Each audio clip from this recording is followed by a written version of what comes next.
Hey, Anat. Hi.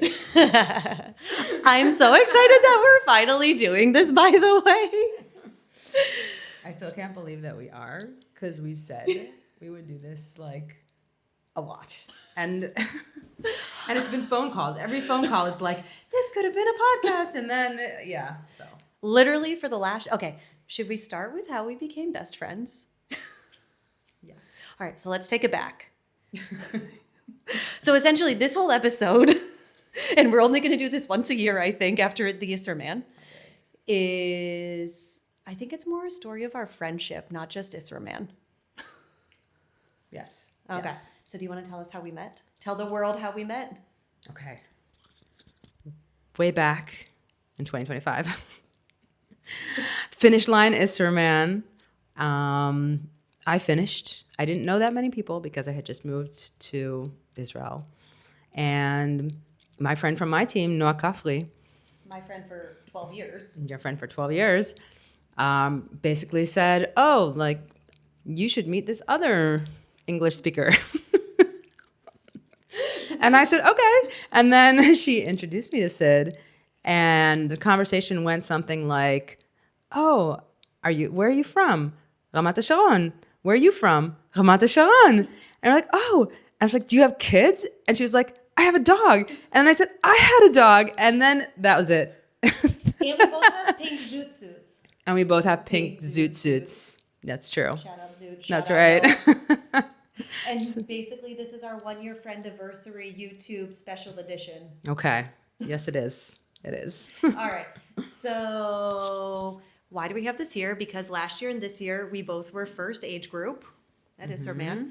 But we're actually giving a full recap of the ISRAMAN course and sof, kodem kol, all the Hebrew words. And for those of you that don't know Hebrew, it means you need to come do ISRAMAN, and here's why. So let's break it down. Okay. All right, where do you want to start? Actually, this year was awesome. This year was a really good year, I feel. I think so too. Definitely better than every year. I think it gets better. And I've been doing, I don't remember when the first one I did, but it was a long time ago. I think, did you do yours Before it was Challenge. No, Way before. Both of us. The first one I did was in 2013. I did 2010. Oh, you got me beat. Mm-hmm. You got me beat. Actually, I remember. No, just kidding. back in the day when I did ISRAMAN, and there was We ran up both ways. and there was wind both ways. And but there's something with ISRAMAN. It doesn't matter if it's sponsored by like I've got all the medals. Like it doesn't matter if it's sponsored by Toyota or Samsung or whatever. ISRAMAN is still this like ISRAMAN. Right. It's still ISRAMAN. It's like if you had to make an ad for ISRAMAN, an unofficial one, it would be like, would you like to get slapped in the face at every turn? We got you covered. Wait, let me start. Would you like to suffer for the small price of $600? Sign up to ISRAMAN and your life will be hell. No, but it's great. But actually, you really should do it. And that's not true. I mean, it is Sufferfest, but it's a good Sufferfest. Yeah, it is. Like, especially when you don't know what's coming. That's like, there's something about No. not knowing what's coming that makes you be like, you need that adaptability of like, I'm slapped in the face again. This is my reality now. How do I adapt to this? And then you continue and then you get used to it and you're like, oh, this is actually okay. And then you get slapped in the face again and you have to go through that like over and over again. but is it better to know or not know? Because I feel that, and also I disagree. You know that it's going to be miserable. Like, as long as you understand. And I feel that we're really selling it here. Well, okay. It's a fun suffer. It's a good suffer. I know people hate when you do this, but when you compare it to like having a baby or any other kind of like major difficult experience, Because the men are going to understand that. It's the same as an Ironman. You kind of like when you're done, you're like, I'm never gonna do this again, and then like there is this element of like forgetfulness. That's not true. You and Tamir signed up for ISRAMAN the day after. I also signed up. We've all signed up for next year. I would have forgotten, but you texted me, and also he said he signed up, and then I said, oh well, then I'm better. By the way, shout out 2027. We're all coming. But it's easy to sign up. You just pay. Also easy to get pregnant. So that's the that part is the easy part, and then you realize what you got into, and then you have no choice because you're already on that train. You can't get off it. I agree.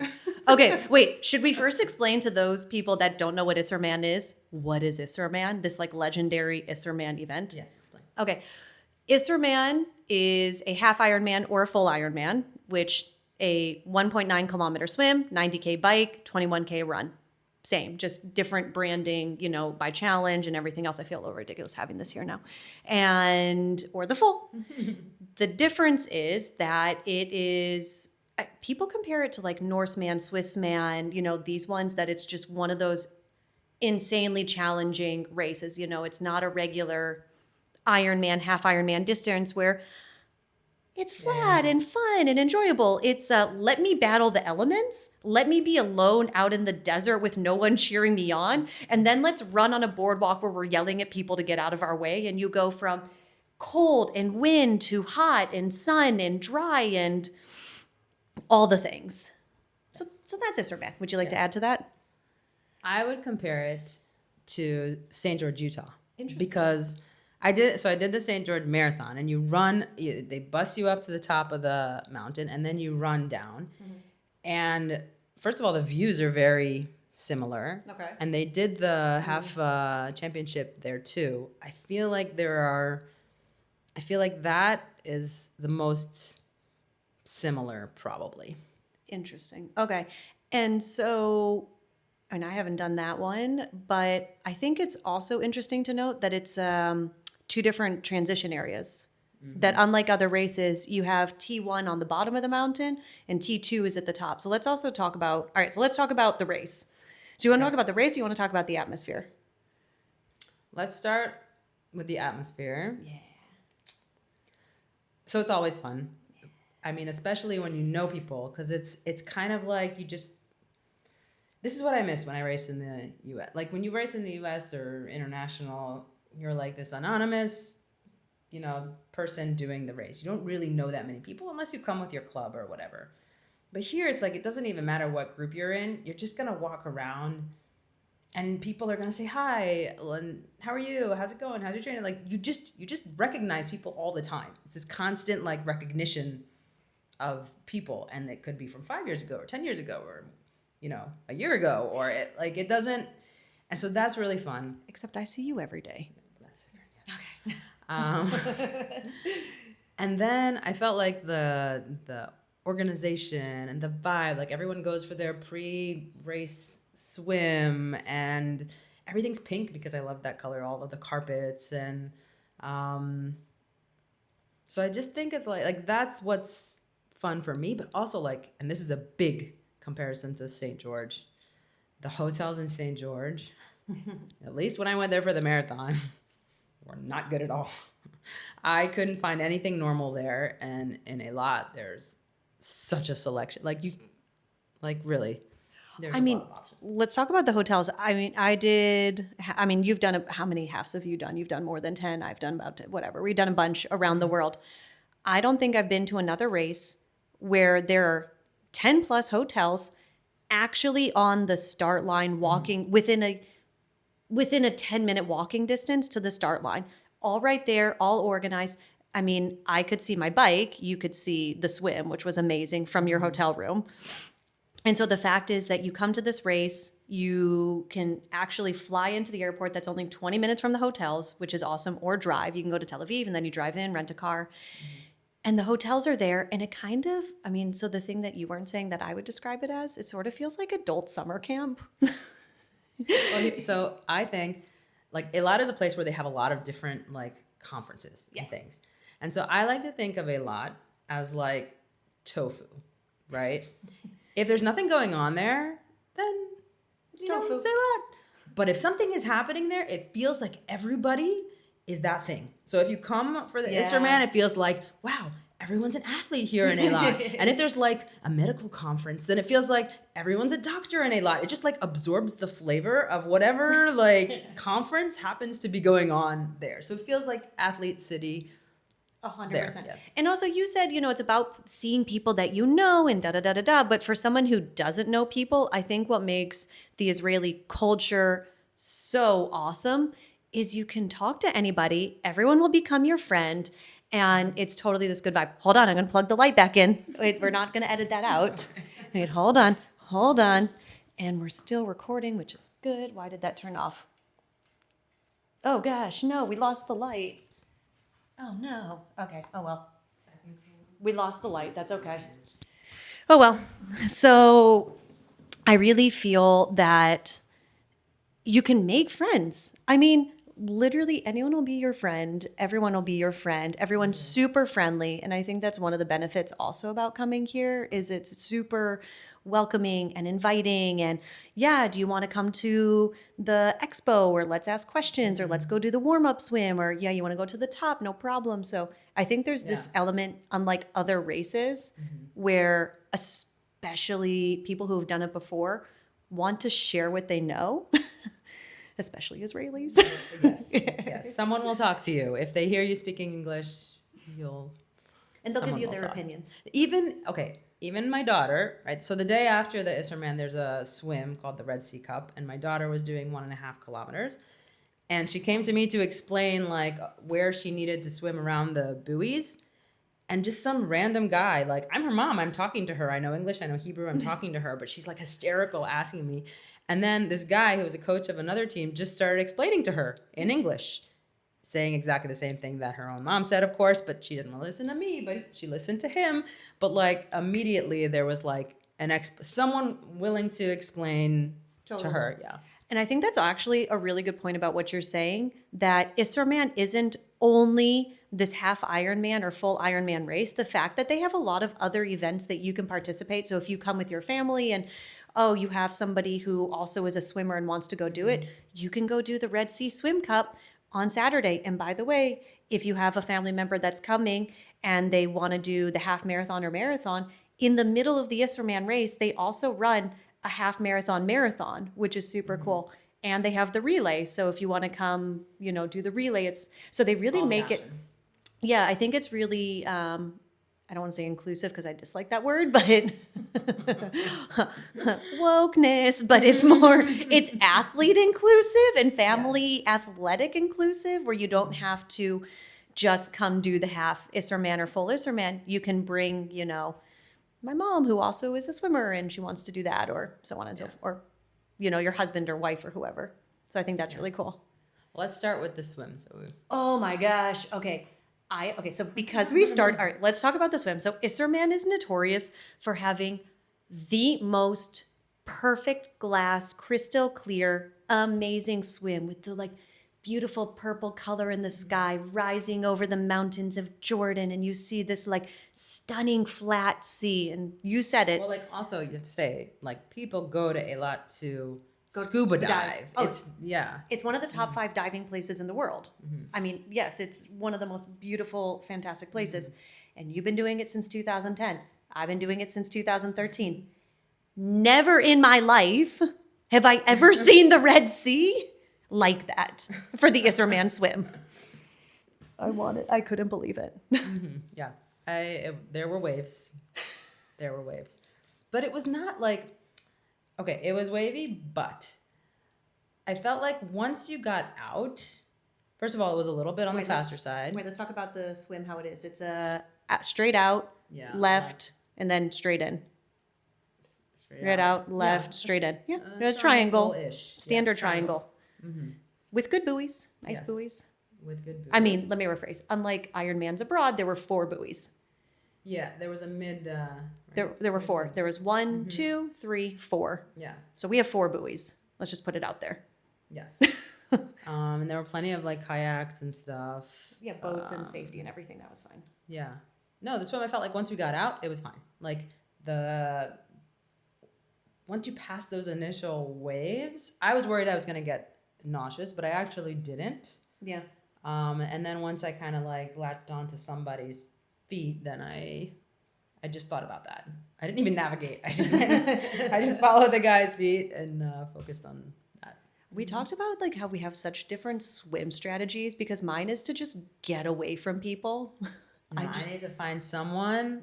If I find the right person, that like I like to nail, like if you think of like a, I don't know, like a, I don't want to say like weapon, but like, yeah, like once you like latch onto someone, I'm like engaged. And then I just like try to match that person. You're like a missile that's been launched. Yeah. But then if you latch onto the wrong person. Yeah, this is why I'm like an only child. Leave me alone. I don't know. Just let me do my own thing. Let me get out there. Whatever works. Yeah, I know. You've got to have your swim strategy. But no, you're totally right. The waves, they weren't bad. And it's weird. There wasn't such a current. It was just because because they had said that the wind was coming in from the Sahara. So it was on the top of the sea. It was just that the wind was causing waves, but there was no current, which was good. And the waves were, it was just, and I think that we didn't get seasick because it was up, down, out, a little bit, on that left, but on the way in, woo, I felt like I was flying. We were body gliding. That was great. Yeah, it was fast. That was fast. And then T1 is a 450-meter run. This is what they wrote. You get your bag, was fine. I felt like transition was open. But it's fine. Like, I didn't feel anything. Like, there were carpets everywhere. They're so good about that. I didn't feel anything on my feet, and like, it was fine. They carpet it the whole way. No, they're super good. And you've got the showers when you get out. Yeah. They immediately hand you a bottle of water, which was amazing. So you've got that because the Red Sea is super salty. I didn't do any of that, but but if you want, I'm just saying, it's nice. It's there. You have it. It exists. But I didn't even. I'm so fast. I'm so good. I'm so experienced. I'm a nut. Like, so amazing. But if you do want, I did take a bottle of water, but okay. Drinking. It's like my husband did it too. Okay, wait. And I told him, I said, why was your T1 so long? And he's like, I don't know. Like, I went out, I took a shower. I was like, I changed my clothes. I checked my hair. I went to the bathroom. Like, you're supposed to rinse off. The fact that you said I took a shower, like, that's a bad sign. Don't take a shower. I ran through the showers. I ran through the water. You run through. I don't take out your mini hotel bottles. No. No. But then, by the way, the sea this year was almost 23 Celsius. Like, it was on the warmer end. The elite people didn't have on the wetsuits. That was unusual. So, like, that was weird. I'm not going to get into that. T1 was fine, amazing. Got in, easy to find the bike, enough space. You get on, and then it starts. Then the bike. And then the fun. I feel like at ISRAMAN, you say the race starts after the 20K on the bike. I don't know. The race always starts, like, at the next point, but it like starts in a lot of different places. It starts when it starts. It starts when you go up the hill. It starts when you get to the turnaround point. It starts on the run. It starts when you get to the bottom. It starts when you finish. Now it's starting. Okay, no, just kidding. Now it's starting. Right. It's always like that. Okay, but ISRAMAN, the thing is, you start the swim, you do the swim, and it's this flat, amazing thing. This year was unusual, but the bike. Okay, let's talk about the ISRAMAN bike. The ISRAMAN bike is notorious for being one of the most challenging bike courses in a half Ironman race for a couple of reasons. One, the first 18 kilometers, you gain 850 meters. You climb straight up, something like that. It's a lot. You get on the bike, you have about 2K that's flat, and then you start climbing, and you climb for an hour, more or less. Unless you're uber fast, but you climb and you've got that, and it just increasingly, gets steeper and steeper and steeper. Once you get to, we call it Netafim, the top of Netafim, which is where T2 is, then you go straight out to this turnaround point, which is about 65K. Yeah. And the out, this is every year for some reason we always forget. And Tamir also said like, oh, I forgot. And I was like, yeah, me too. I knew he would forget. How many times we've done it, you always forget. You go out, and it's kind of this like, it's rolling hills, but it's rolling hills down. Like, it's a progressive down to the U-turn.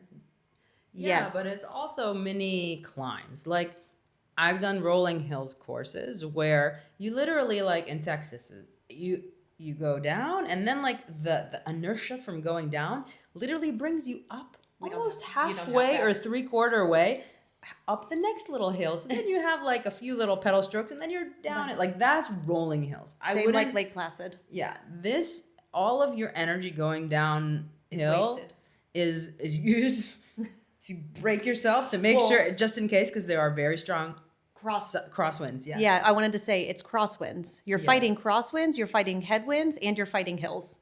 Yes, and then it gives you like a tiny bit up the hill, but you have to climb. You have to change gears. You have to climb.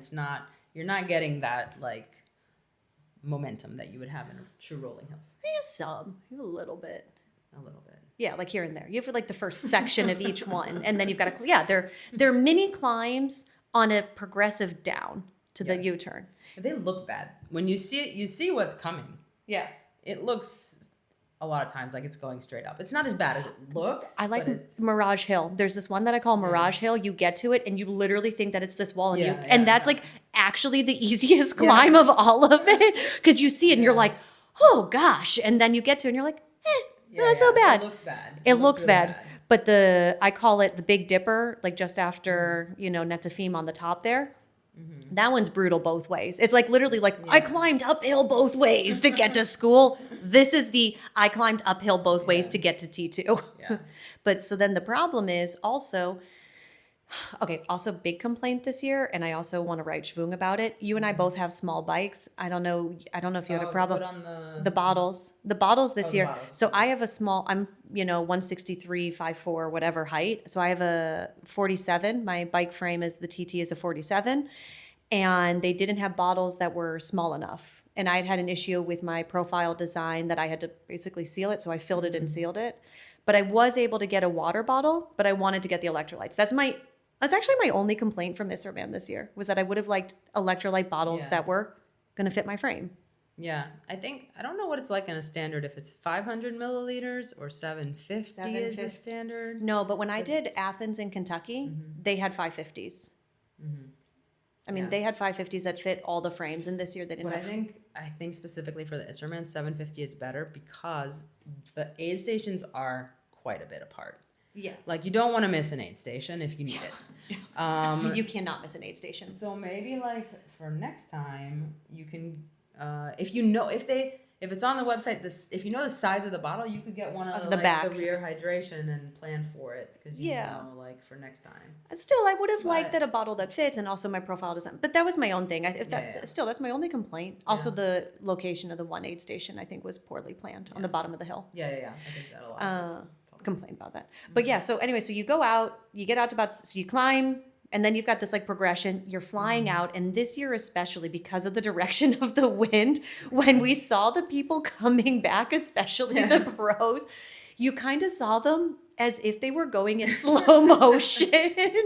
And I remember seeing them and seeing their faces and going, it's gonna be windy. Yes. I mean, you saw it.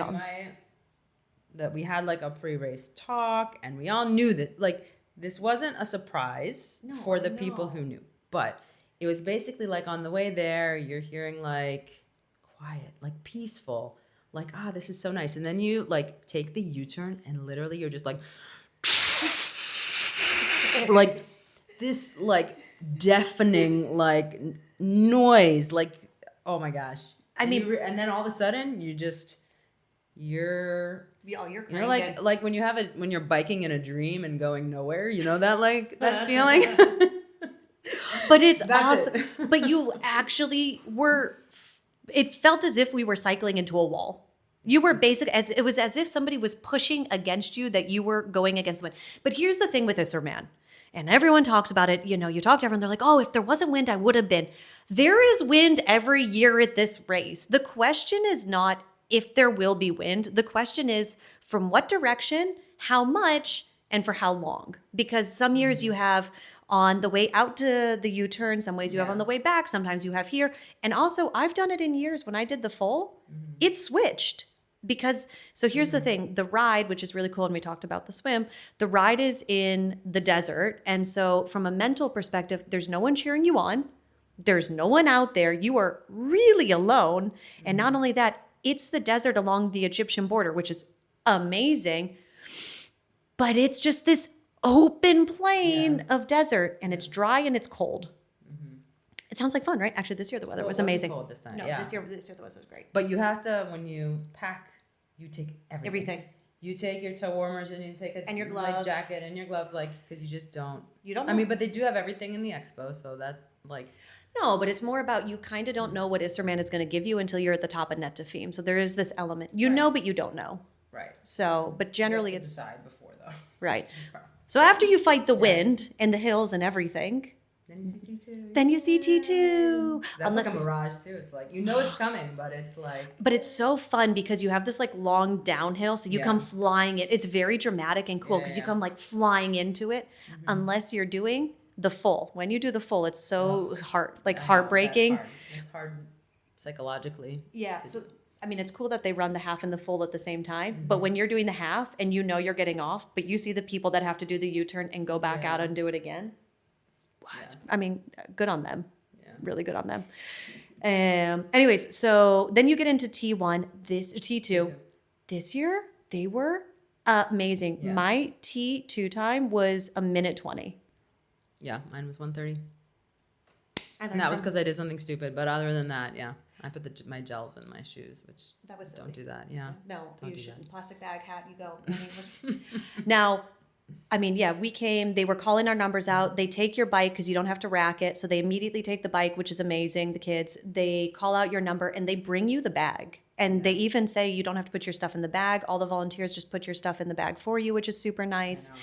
Now, unless you're Tamir, so Anat's husband. My husband, I said the same thing. I asked him about T1. I was like, what took you so long in T2? Like, there's not that much to do. And he's like, I don't know. I changed my shoes. I relaxed. Though he didn't train for this. Okay, let's be clear. First of all, wait. But he's an athlete and he runs in bikes and stuff. And he's a fit individual. He's done a lot and has years of foundation. Yes. He's not I didn't ever do anything. No. He has that, but he didn't train for this. Like, he didn't do any of the distances. He only climbed up once during training. Like, he was not that prepared. So he needed some time to kind of like gather himself. And then he's like, and then on the way out, I stopped at the food buffet. And I was like, you mean the aid station? First of all, they had a fantastic food buffet. Shout out ISRAMAN, whoever put the spread. I think I saw dates, maybe a bowl of bagel pretzels. I mean, they had a big spread, some gels, maybe some more water. Maybe he took another shower out there. I don't know. You'd have to ask him. I'm sure he could tell you exactly what was in the food buffet. They should write food buffet instead of aid stations from now on. Hey, challenge this man, write food buffet, because I think that your spread was fantastic. It looked like it was good. Anyway, so moving on from the food buffet, what you then do is you start running downhill. Now, the thing is, for anyone who has done a lot of climbing on the bike, your quads, legs are burning because you're fighting the wind, you're climbing, you've done 1,700 meters of elevation gain, and now you need to run straight downhill for the first 10K. That mountain that we climbed up on the bike, you're going straight down. And the big issue with that is a couple of things. You're flying, you think you're fast, you feel great, and then you get to the flat part. The key and then you get slapped in the face. Again. Because how many slaps have you? Wow, I mean, you were getting beat up. Yes, yeah. Also, then the flat part feels like it's an uphill. It is an uphill. It is an uphill, but it also feels more than it is. Like, if you went on that run normally, like, oh, no problem. Like, I can do this. But then, I have to go. We've got 5 minutes. Okay.